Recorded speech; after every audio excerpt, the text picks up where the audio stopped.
I won't sleep. I won't sleep until I can no longer hear the mice pawing my basement floor. I won't sleep until a robin in my yard stops chip-chop chomping his morning worm. I won't sleep until my next door neighbor stops blinking every 3, 2, 1. There! He did it again! I can't sleep! Every sound around every corner in the universe is getting louder, crisper, and more present every passing moment that ticks and cracks thunderously on the wheel of time. The amazing thing to my doctors is that I've not gone deaf yet, and the amazing thing to me is that I haven't filled my ears with rubber cement. I had hoped that eventually the noise would turn white, that my ears would eventually become a 1950s television on a rainy day.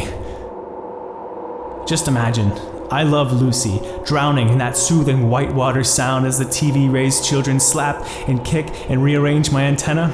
"Change the channel," one would yell. "No! Turn it up! Break the antenna with your teeth!" I would scream, piling onto the din. I want it all to wash out! But of course they can't hear me. Those brats down the block. The little girl is stamping her feet on the new hardwood floors her father just had the Amish put in a week prior. While they were here, I thought the Amishmen were being considerate, not using any loud machinery, but now I can hear them on their farms. Why can't it just be noise? Why do I have to be able to distinguish every single sound dog-piled, layered, and vibrating in a 12.5-mile radius? I was born this way. Doctors believe that I am the first to suffer such a disease. They haven't even come up with a name for it yet. It started out as a case of acute auditory synesthesia, but I didn't feel any sharp edges or hot surfaces when people spoke like idiots. The world was just a little louder. And as I grew older, doctors noticed an exponential increase in my hearing capabilities, but it was never really a problem until I turned 21 and started going to the bar with those doctors, where we would get drunk and play games where they would whisper entire conversations with me, so I just looked like that lonely drunk talking to himself about his loud ears. We all know that guy.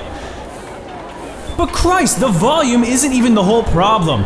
The couple in the next town over are totally swingers. They have fornicated with every warm body in the tri-state area. As I speak, a Virginian horn dog is gassing up his Ford F-150. Now he's shutting the door. Now he's pulling out of the station. By the time he reaches that couple's house to do the nasty with the mayor of Philadelphia, who's currently washing his bathroom floor with white vinegar, I will have heard him pee 6 times. There's a knock at my door. It's a salesman for a Comcast cable subscription. I can tell because I can hear his "I'm 432 pounds overweight" panting bounce off the new marker lines of his new name tag. His mother is 378 miles away trying to order him a Bowflex from a 2002 infomercial she accidentally taped while recording an episode of Survivor.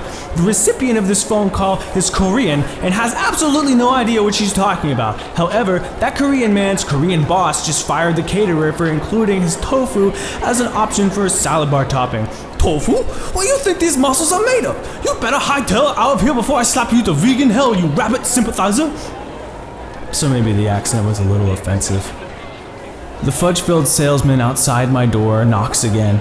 I can hear the layers of knuckled flesh ripple off the hollow fake oak of my door, reverberating through my halls, shaking the hairs in my nose, bounding off the television like a rubber ball in a wet marble room. I won't be needing a cable subscription. White noise at last.